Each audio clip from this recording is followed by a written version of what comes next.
যাদের বউ কথা শোনে না, শ্বশুর শাশুড়ির কথা শুনে সংসার অশান্তি করে, যাদের স্বামী কথা শোনে না, মা বাবার কথা শুনে বউয়ের মর্যাদা বোঝে না, বউয়ের আত্মসম্মান বোঝে না, বউকে অত্যাচার করে, তাদের জন্য আজকের এই বশীকরণ বিদ্যাটা।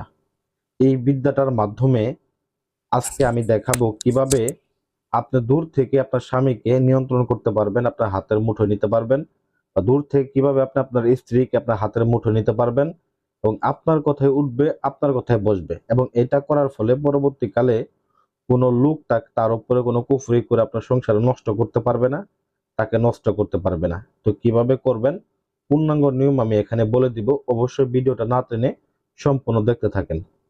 তো প্রথমত বলি, এই কাজটা করার ক্ষেত্রে ছবির উপরে এরকম ভাবে এই লেখাগুলা লিখতে হবে।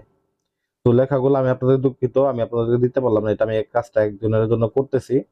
তো এই কাজটা আমি আপনাদের স্ক্রিনের ভিতরে দিলাম। তো আপনারা কষ্ট করে লিখে নেবেন।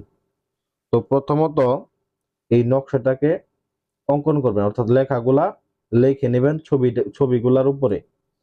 যদি ছেলে হোক ছেলের উপরে লিখবেন, মেয়ে হোক মেয়ের ছবির উপরে, এরকম ভাবে অঙ্কন করে নেবেন। তো অঙ্কন করে নেওয়ার পরে কি করবেন, কোন সময় অঙ্কন করবেন, কোন দিক করে অঙ্কন করবেন, কিভাবে বসে অঙ্কন করবেন। তো এটা একটা রুহানি বিদ্যার অংশের মধ্যে উপরে, এটা 50% রুহানি, 50% কুফরি। এটা ধরতে গেলে কুফরি, এটা আসলে 50% বলতে কোনো কিছু হয় না। তো যাই হোক, মেন জিনিস হচ্ছে এটা প্রথমত আপনাকে পশ্চিম দিক করে আসন করে বসতে হবে। আসন করে বসে জায়নামাজে পবিত্র হয়ে বসে মেয়ের ছবি নেবেন বা ছেলের ছবি নেবেন, যাকে বশ করবেন তার ছবি নেবেন। যাকে আপনার বাধ্যগত করতে চান বা গোলাম করতে চান বা বিয়ে করার জন্য করতে চান বা প্রেম করার জন্য করতে, যে কিছু করার জন্য করেন না কেন, ছবি নেবেন, নাম নেবেন শুধুমাত্র।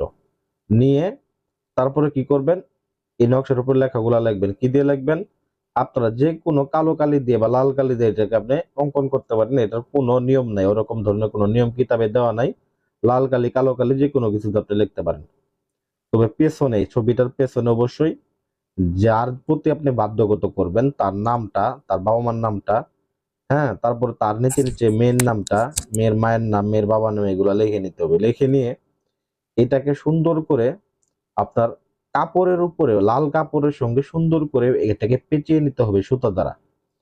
পেঁচিয়ে নেওয়ার পরে এখন আসলো প্রয়োগের পালা। তবে মনে রাখবেন, এই কাজটা প্রয়োগ করার পূর্বে অবশ্যই সদকা জারিয়া আদায় করবেন। নকশাটাকে অঙ্কন করে ঘরে আপনি রাখবেন। রাখার পরে 20 টাকা 30 টাকা আগে বাইরে এসে দান করে যাবেন।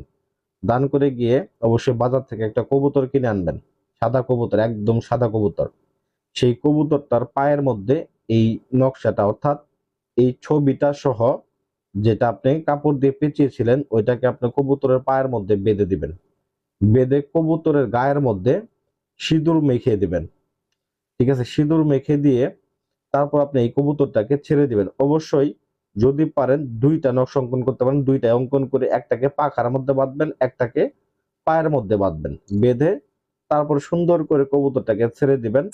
দেখবেন যে কবুতরটা মূলত দেখা গেছে যে যেখানে থাকুক, যেখানেই থাকুক, যে অবস্থায় থাকুক, ওইটা নিয়ে আপনার মাথা ব্যথা না।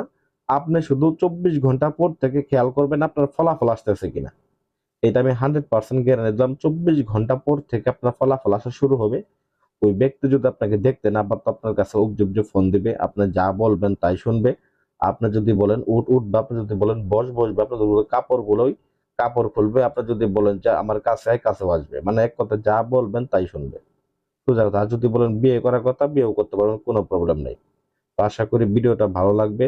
ভিডিওটা যদি ভালো লাগে অবশ্যই ভিডিওতে লাইক করবেন এবং আমার চ্যানেলটাকে সাবস্ক্রাইব করবেন। ধন্যবাদ সবাইকে।